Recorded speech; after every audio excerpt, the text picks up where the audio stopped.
Hello students, आपका मेरे channel hi fi education में आपका स्वागत है। आज हम हिस्ट्री के चैप्टर मगध का उत्कर्ष के बारे में पढ़ेंगे। तो चलिए इस चैप्टर को शुरू करते हैं। स्टूडेंट, इससे पहले आपने महाजनपद काल के बारे में पढ़ा है, तो आपको पता ही है कि उत्तर वैदिक काल में जिस तरह लोहे की खोज हुई उससे काफी आर्थिक प्रगति हुई। उसी आर्थिक प्रगति से हमारा राजनीतिक विस्तार हुआ। तो 16 महाजनपदों की जो सूची है, आपको मैंने इससे पहले बताया था कि बौद्ध ग्रंथ और जैन ग्रंथों में इन 16 महाजनपदों की सूची मिलती है। और इन 16 महाजनपदों से संबंधित मैंने आपको इससे पहले एक वीडियो भी अपलोड कर रखी है, जो कि आप जाके देख सकते हो। 16 महाजनपदों में जो कि राजनीतिक क्षेत्र में सबसे बड़े क्षेत्र थे, तो उनको 16 महाजनपदों का नाम दिया गया, जो कि बड़े क्षेत्र थे। तो 16 महाजनपदों का क्या था कि इससे पहले मैंने आपको बताया कि इन 16 महाजनपदों में मतलब कि एक दूसरे से आगे बढ़ने के लिए एक संघर्ष का दौर चल पड़ा था कि एक दूसरे से आगे निकलने के लिए। और उन सब में से जो कि आगे निकल के आया वो था मगध। आपको मैंने बताया था कि मगध निकल के आया था। उसके क्या कारण थे, क्या मतलब की वजह थी जिसके कारण ये सबसे ज्यादा शक्तिशाली बना। तो चलिए इसको हम शुरू करते हैं। फर्स्ट, जैसे कि लिखा हुआ कि 16 महाजनपदों में मगध सबसे शक्तिशाली था। जैसे कि 16 महाजनपद आपको पता है कि अगुत्तर निकाय और भगवती सूत्र, जो कि बौद्ध ग्रंथ और जैन ग्रंथ थे, उनमें इनकी सूची मिली है, मतलब 16 महाजनपदों की। तो मगध सबसे शक्तिशाली कैसे था, मतलब उसके कई कारण थे कि जो भी इसमें वंश आए वो सारे के सारे, जो भी वंश आए वो सारे के सारे शक्तिशाली थे, जिसके बारे में हर्यक वंश, शिशुनाग वंश, नंद वंश, मौर्य वंश, ये सभी के सभी शक्तिशाली थे। और इसमें जो कि मतलब कारण भी बने वो भी मैं आपको बताऊंगा इस नेक्स्ट स्टेप में। लेकिन उससे पहले हम देखते हैं कि मगध का संस्थापक वृद्धरथ को माना जाता है। हालांकि हर्यक वंश इसमें सबसे पहले वाला वंश था, लेकिन अगर मगध का संस्थापक देखा जाए तो वृद्धरथ को माना जाता है मगध का संस्थापक। मगध के उदय के कारण आर्थिक, राजनीतिक और भूगोलिक। आर्थिक तो आपको पता है कि जिसकी इकोनॉमिकल जो कि मतलब की कंडीशन बहुत अच्छी होगी, तो वो तो मतलब कि होगा ही होगा, मतलब कि अपना ताकतवर क्या शक्तिशाली बनेगा ही। तो उस समय क्या था कि अधिशेष कृषि होने लगी थी, लोहे की खोज हो चुकी थी। तो कृषि, अधिशेष कृषि क्या होती है कि जितनी आपको नियमित जरूरत होती है उससे ज्यादा की कृषि तो इसमें होने लगी थी, जिससे कि इसका व्यापार बढ़ने लगा था। और मगध में उस समय में जो कि आसपास जो मतलब स्थान तो वो नदियां थी, तो नदियों के कारण भी जो कि कृषि बहुत आसानी से होती थी, क्योंकि पानी की जरूरत होती थी, तो कृषि करने में बहुत आसानी हुई। और वहां की जो मिट्टी थी काफी जलोढ़ मिट्टी थी, तो जिससे कि कृषि बहुत अच्छी तरह से हुई और व्यापार काफी बढ़ा, तो जिससे कि इसकी आर्थिक स्थिति बहुत ज्यादा अच्छी हुई। तो ये इसका एक महत्वपूर्ण कारण था कि मगध की आर्थिक स्थिति अच्छी होने का, क्योंकि वहां पे अधिशेष कृषि होती थी और जो नदियों का जाल बिछा हुआ था, जलोढ़ मिट्टी थी, तो ये कारण था। सेकंड, हम बात करते हैं इसके राजनीति का। राजनीतिक कारण में जैसे कि मैंने बताया कि यहाँ पे जो भी वंश आए, जो भी आए मतलब राजा आए, वो काफी शक्तिशाली थे। मतलब वो उन्होंने अपने साम्राज्य विस्तार के लिए मतलब कि बहुत कुछ किया, बहुत शक्तिशाली थी, साम्राज्य विस्तार बढ़ाया। तो जिसका कारण था कि एक राजनीतिक विस्तार हुआ, इसका आर्थिक प्रगति अच्छी हुई, पैसा अच्छा था, लोहे की खोज होगी, तो इसके कारण इनका जो राजनीतिक विस्तार बढ़ना ही था। राजा शक्तिशाली, आर्थिक प्रगति अच्छी थी, व्यापार अच्छा होता था, तो इनका राजनीतिक विस्तार भी काफी अच्छा हुआ। इनका प्रशासनिक सुधार काफी किए, जो यहाँ पे राजा लोग आए थे, तो उन्होंने काफी प्रशासनिक सुधार भी किया। तो अभी नेक्स्ट है जो इसकी भौगोलिक, इसके उदय के कारण, जो कि मोस्ट इंपोर्टेंट है।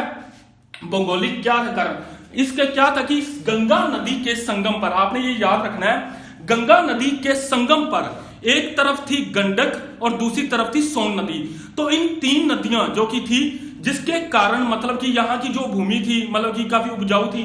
और जो इसकी राजधानी जिसको बनाया गया वो गंगा, जो इन तीन नदियों के संगम पर पाटलिपुत्र को, तो पाटलिपुत्र को इसकी राजधानी बनाएगा, जो कि एक बहुत महत्वपूर्ण बनाएगा। और इससे पहले जो इसकी राजधानी थी वो थी राजगृह, ठीक है। तो जो वो भी मतलब कि पहाड़ियों से घिरी हुई थी, तो ये दोनों ही जो राजधानियां थी काफी सुरक्षित थी।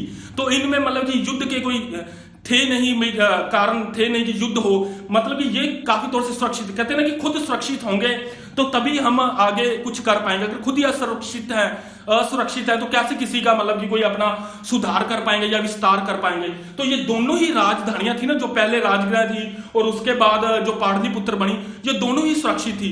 ये इवन दूसरों पे हमला करते थे, इन पे कोई मतलब कि इतनी जल्दी कोई हमला नहीं करता था कोई राज्य, यही हमला करते थे। और इसके जो एक महत्वपूर्ण कारण है मतलब कि यहाँ से लकड़ी काफी प्राप्त हुई, तो लकड़ियों से मतलब कि मगध से जो मतलब कि राज्य था वहां का, तो वहां से लकड़ी काफी प्राप्त हुई, जो लकड़ी मतलब रथ बनाने में और बहुत सारे काम करने में बहुत महत्वपूर्ण सिद्ध हुई।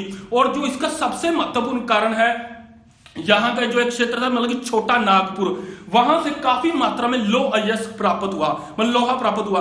तो वहां से लोहे से मतलब कि महत्वपूर्ण औजार बने, अस्त्र शस्त्र बने, जो कि युद्ध में विजय दिलाने के लिए बहुत महत्वपूर्ण थे।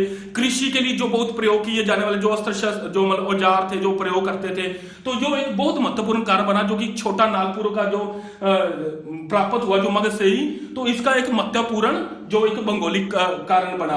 और इसके अलावा वहां के ही मतलब कि छोटा नागपुर से वहीं से क्षेत्र से मतलब कि जो उनके वहां के जंगल थे, वहां से हाथी प्राप्त हुए। तो हाथियों से ही मतलब कि जो युद्ध में प्रयोग लाया जाता, क्योंकि आपको पता हाथी कितने स्ट्रांग होते थे युद्ध के लिए, तो वहां से हाथी पकड़े गए और युद्ध के लिए उनको तैयार किया गया, प्रयोग किया गया। तो ये जो एक मुख्य कारण थे, जो कि एक मगध को अन्य मतलब कि माध्यमों से सबसे शक्तिशाली बनाता है, जो इनके आर्थिक, राजनीतिक और भूगोलिक कारण थे। आगे हम बात करते हैं जो मगध में वंशों का क्रम। तो आपने ना स्टूडेंट्स इन वंशों को ना इसी तरह ही याद रखना है, क्योंकि इसी से संबंधित भी क्वेश्चन बनते हैं कि पहले कौन सा वंश आया। तो आपने ऐसे ही इसको एक क्रम में याद रखना है, पहले हर्यक वंश, फिर शिशुनाग वंश, फिर नंद वंश और फिर मौर्य वंश। तो आपने इसको इसी क्रम में याद रखना है। तो स्टूडेंट्स अब हम बात करते हैं हर्यक वंश के बारे में। जैसे कि मैंने ऊपर भी बताया था, जो इसका फर्स्ट वंश है जिसको एक क्रम वाइज याद रखना है, हर्यक वंश। तो हर्यक वंश में सबसे पहले क्वेश्चन जो बनता है कि इसका संस्थापक, जो इसके संस्थापक हैं बिंबिसार। इससे 2-3 क्वेश्चन बनते हैं, जैसे कि बिंबिसार ने मतलब कि युद्ध विधि को मतलब कि अपने साम्राज्य का विस्तार करने के लिए युद्ध विधि को ना अपनाकर विवाह करने की जो विधि है मतलब उसको अपनाकर अपने साम्राज्य का विस्तार किया। तो ये आपने जरूर क्वेश्चन याद रखना कि कौन सा ऐसा मतलब कि राजा था कि मतलब जिसने युद्ध विधि के अलावा मतलब कि विवाह विधि को महत्वपूर्ण समझा अपने साम्राज्य के विस्तार करने के लिए। तो इसने अपने साम्राज्य का विस्तार करने के लिए जो जिन जिन मतलब राजकुमारियों से विवाह किया उनके बारे में हम बात करते हैं। तो इसने 3 राजकुमारियों के साथ विवाह किया था। वो पहले हैं महाकौशला, जो कि कौशल वंश की राजकुमारी है, जो कि मैंने यहाँ पे लिखा, स्टूडेंट्स यहाँ पे लाइटिंग पढ़ रही है तो इसलिए मैंने यहाँ पे कौशल लिखा है, महाकौशला जो कि कौशल वंश की राजकुमारी थी। सेकंड बात करते हैं हम चिलना, जो कि विशाली के राजा चेतक की पुत्री थी। विशाली के राजा चेतक की पुत्री थी चिलना, जिसके साथ इसने विवाह किया था। इसके अलावा जो क्षेमा थी, जो कि मध्य पंजाब मतलब कि पंजाब प्रदेश की जो मतलब थी राजकुमारी थी क्षेमा, इसने तीसरा विवाह इसके साथ किया। तो इसने मतलब एक महत्वपूर्ण कार्य क्या किया कि युद्ध विधि को मतलब कि साम्राज्य का विस्तार ना बना के विवाह विधि को मतलब कि साम्राज्य के विस्तार के लिए इसने अपनाया, जो कि एक अलग ही था। तो इसलिए ये आप एक क्वेश्चन जरूर याद रखना है इससे। इसके बारे में हम बिंबिसार के बारे में बताते हैं कि इनका जो संस्थापक, जो मैंने पहले भी बता दिया है कि बिंबिसार थे, और जो इनका समय काल है वो 544 बीसी मतलब है। और इन्होंने जितना मतलब ये सबसे ज्यादा इन्होंने मतलब जो इनका समय रहा है, जैसे भी तो काफी लंबा समय रहा, 544 बीसी से 492 बीसी। और इनके बारे में जो एक महान जो एक हरेन वंश की जो एक महान बात कह लो या जो भी कह लो, एक महत्वपूर्ण बात कह लो, वो ये है कि इसे पितृहंता वंश, मतलब ये क्या था कि ये अपने पिता को अपना अंतिम दिनों में मतलब अपने पिता को मारकर खुद गद्दी पर बैठते थे। तो इसी तरह ही मतलब अजात शत्रु ने अपने पिता बिंबिसार की मतलब कि अंतिम दिनों में उनकी हत्या करके खुद गद्दी पर बैठ गए थे। तो इसलिए इस वंश को पितृहंता वंश भी कहते हैं। इनका समय मैंने आपको बता दिया 544 बीसी से 492 बीसी का था। इन्होंने राजगृह को राजधानी बनाया, इसको गिरिब्रिज, 2 नाम दिए, एक राजगृह गिरिब्रिज। तो आपने याद रखना है राजगृह को इसने अपनी राजधानी बनाया। तो राजवैद्य कौन थे इसके? जो राजवैद्य थे जीवक, बुद्ध एवं अवंती। इसका मतलब क्या है कि जब गौतम बुद्ध बीमार पड़े थे तो उनके लिए मतलब बिंबिसार ने अपने जो राजवैद्य थे जीवों को भेजा था। इसके अलावा अवंती के राजा प्रदोत की सेवा के लिए भी, मतलब जीवक को अवंती के राजा प्रदोत के लिए भी भेजा था, क्योंकि ये इनके मित्र थे। तो ये आपने याद रखना, जो जीवक थे वो बिंबिसार के राजवैद्य थे। तो इससे आपको क्वेश्चन पता चल गया कि एक तो थे इन्होंने युद्ध विधि ना अपना के, मतलब कि विवाह विधि को मतलब महत्वपूर्ण समझे साम्राज्य विस्तार करने के लिए। जिन जिससे इन्होंने विवाह किया वो मैंने आपको बता दिया। संस्थापक ये थे मतलब बिंबिसार। 544 बीसी से 492 बीसी का इनका समय रहा है। राजगृह को राजधानी बनाया है। राजवैद्य जीवक रहे थे और इसने मतलब बुद्ध एवं अवंती के जो राजा थे मतलब उनके लिए ये इन्होंने सेवा के लिए भेजा था, मतलब जब वो बीमार पड़े थे। सेकंड हम बात करते हैं अजात शत्रु। इसके क्वेश्चन क्या आएंगे? अजात शत्रु जो जिसका नाम कुनीक, इसका नाम जो सेकंड नाम इसका लिया था कुनीक, तो कुनीक के नाम से भी जाना जाता है। अजात शत्रु जो कि बिंबिसार के पुत्र थे, 492 बीसी में इन्होंने अपने पिता के अंतिम दिनों में पिता की हत्या कर शासक बना था। इसी से ही पितृहंता वंश, मतलब इसके कारण ही पितृहंता वंश शुरू हुआ था, क्योंकि इसने ही सबसे पहले अपने पिता को मारा था और तभी ये पितृहंता इसी से ही शुरू होता है। 492 इसमें पिता की हत्या कर ये शासक बना था। सेकंड उसके बाद क्या लिखा है? वैशाली तथा काशी को जीता। वैशाली जो कि इसके मामा के ही मतलब कि शासनदार मतलब वैशाली, तो इसने उसको जीत लिया था। इसके अलावा काशी जो कि कौशल प्रदेश का ही भाग था, तो ये काशी, इसने काशी को भी जीता था। वैशाली तथा काशी को जीता। अगर बात है बुद्ध के महापरिनिर्वाण के बाद प्रथम बौद्ध सभा का आयोजन, तो क्या कहता कि बुद्ध के महापरिनिर्वाण मतलब कि जब गौतम बुद्ध का महापरिनिर्वाण मतलब 483 बीसी में हुआ था, तो उसने प्रथम बौद्ध सभा का किसने आयोजन किया था? वो अजात शत्रु। तो ये जरूर याद रखना, मोस्ट इंपोर्टेंट है। प्रथम बौद्ध सभा का आयोजन किसने करा था? वो था अजात शत्रु। इससे कुछ ज्यादा क्वेश्चन ही बनेंगे। इससे मतलब कि पितृहंता, इसने अपने पिता की जो मृत्यु की थी 492 बीसी में, खुद उनकी हत्या कर ये मतलब खुद बैठा था गद्दी पे। वैशाली तथा काशी को इसने जीता और बुद्ध का महापरिनिर्वाण जो कि मैंने आपको बोला 483 बीसी में प्रथम बौद्ध सभा का आयोजन जो कि इसने ही करवाया। तो ये आपने याद रख लेना है। इसके बाद हम बात करते हैं उद्यन जो कि उदाई, ये अजात शत्रु का पुत्र था और इसके बारे में वही है कि मतलब क्रम चल पड़ा था, इसी कारण पितृहंता कहा जाता है। इसने भी अपने अंतिम दिनों अपने पिता की हत्या कर गद्दी प्राप्त की थी। तो इसके बारे में जो बनता है कि गंगा, सोन, गंडक के संगम पर पाटलिपुत्र नगर की स्थापना की। तो आपने ये मोस्ट इंपोर्टेंट है, ये जरूर याद रखना है, जो कि पाटलिपुत्र नगर की स्थापना जो की थी वो उदयन ने की थी। तो पाटलिपुत्र नगर की स्थापना की इसने ही, मतलब कि चेंज कर दिया था। राजगृह के बाद इसने पाटलिपुत्र को अपनी राजधानी बनाया था। तो आपने ये जरूर याद रखना है कि उदयन ने बनाया था। इससे कुछ ज्यादा नहीं पूछा जाएगा, बस ये किसका पुत्र था और कब मतलब इसने अपनी राजधानी किसे बनाया, वो था पाटलिपुत्र को। आगे हम बात करते हैं शिशुनाग वंश की। तो आपको जैसे कि मैंने क्रम वाइज बोला है कि पहले आया हर्यक वंश, अब बात हम कर रहे हैं शिशुनाग वंश को। तो आपने ऐसे ही इसको याद भी रखना है। शिशुनाग वंश, इसके संस्थापक कौन थे? शिशुनाग, जो कि उसी के ही वंश के नाम से इनका नाम था, तो आपको इजीली याद रहेगा।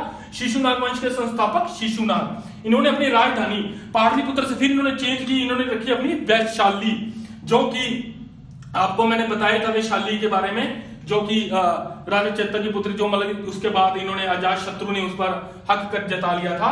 तो यही वैशाली राजधानी है। शिशुनाग ने अवंती को मगध में मिलाया, और ये अवंती आपको फिर याद होगा कि जो कि बिंबिसार के जो प्रिय जो दोस्त थे उनके, तो उनकी थी। तो अवंती को इन्होंने मगध में मिला लिया था। तो इससे कुछ ज्यादा क्वेश्चन नहीं बचे। संस्थापक कौन थे? इन्होंने अवंती को मगध में मिला लिया था और इनकी राजधानी थी वैशाली, जो पाटलिपुत्र से इन्होंने चेंज कर दी थी। तो ये था शिशुनाग वंश से संस्थापक शिशुनाग के बारे में। अब हम इनके बात करते हैं इनके पुत्र कालाशोक के बारे में। इसके बारे में भी ये कि ये किसके पुत्र थे? कालाशोक के। ये शिशुनाग वंश से संबंधित थे। इसकी राजधानी को पुनः पाटलिपुत्र कर दिया इसने। वैशाली के बाद इसने पुनः पाटलिपुत्र कर दिया था। कालाशोक के समय द्वितीय बौद्ध सभा का आयोजन किया गया। ये याद रखना, प्रथम बौद्ध सभा अजात शत्रु, द्वितीय बौद्ध सभा का आयोजन किया गया था वो कालाशोक ने किया था। और नंदीवर्धन इनके अंतिम मतलब कि जो राजा थे नंदीवर्धन थे। तो आपने ये याद रख लेना है, ठीक है, जो कि इससे जो क्वेश्चन बन रहे हैं आपने। आगे हम बात करते हैं नंद वंश। शिशुनाग वंश के बाद बात आई नंद वंश की। नंद वंश के जो संस्थापक, जो कि बहुत ही शक्तिशाली या महान शासक कह सकते हैं, वो थे महापद्म नंद, जो इनके संस्थापक थे। और भारत का प्रथम शासक जिसने एक रात की उपाधि धारण की, ये देखो मैंने अंडरलाइन किया है, ये आपने जो याद रखना है। एक रात की उपाधि महापद्म नंद ने धारण की थी, एक रात की उपाधि। पुराणों में मां पद्मनंद को परशुराम का दूसरा अवतार बताया गया है। ये क्यों कहा गया? क्योंकि ये भी काफी शक्तिशाली थे, तो मतलब थोड़े गुस्से वाले भी जैसे ही कह थे, तो इनको मां पद्मनंद को परशुराम का दूसरा अवतार बताया गया। तो ये भी आपने याद रखना है। इसने कलिंग जीता, इसने कलिंग से जैन जिनसेन की मूर्ति को मगध लाया। अब इसके बारे में क्या है कि आपको भी पता है कि अशोक ने भी कलिंग जीता, तो इन्होंने भी कलिंग को जीता था, और ये जैन धर्म के अनुयायी थे। तो इन्होंने जैन धर्म के जैसे अनुयायी थे, तो इन्होंने जिनसेन की मूर्ति को ये मगध ले गए थे। मतलब कलिंग से ये जब इन्होंने जीता था, तो ये कलिंग से जिनसेन की मूर्ति को मगध ले गए थे। आगे इन्होंने बात की, कलिंग में इसने एक नहर खुदवाई थी। कलिंग में महापद्मनंद ने एक नहर खुदवाई थी, जिसके प्रमाण वहां के जो कलिंग के राजा थे खारेवाल, उन्होंने हाथी गुफा अभिलेख में इसके बारे में प्रमाण लिखा है, मतलब खुदवाया था या लिखा अभिलेख हमें मिलते हैं हाथी गुफा अभिलेख में।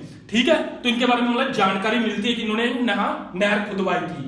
इनमें ना क्या था, नंद वंश में प्रथम और अंतिम शासक ही मतलब कि महान माने गए थे, मतलब उनके बारे में ज्यादा क्वेश्चन आते हैं, तो इसलिए इनके संस्थापक में फर्स्ट की बात की महापद्मनंद, और अंतिम शासक थे घनानंद। अभी घनानंद कौन थे? घनानंद एक क्रूर शासक था, मतलब इनकी जनता ही इनसे काफी दुखी हो चुकी थी, तो इन्होंने मतलब कि ना काफी परेशान थी।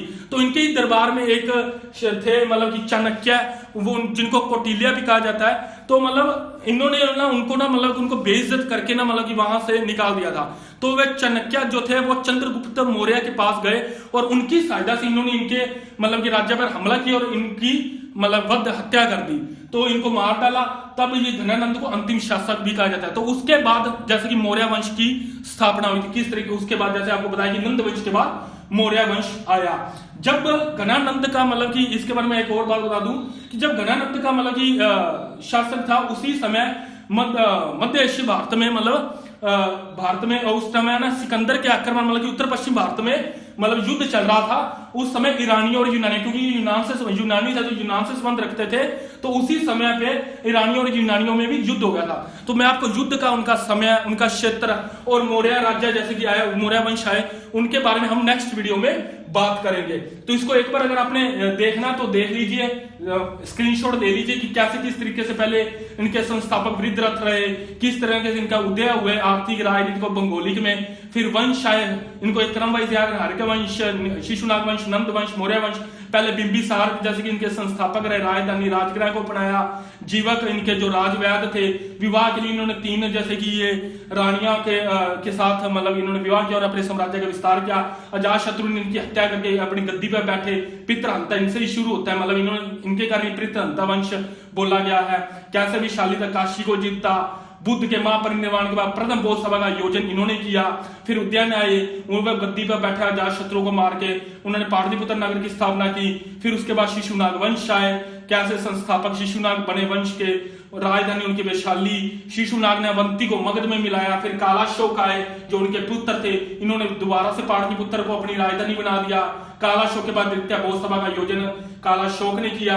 नंदीवर्धन इनके अंतिम शासक थे। फिर नंदवंश आया, महापद्मनंद इनमें सबसे महत्वपूर्ण माने जाते हैं।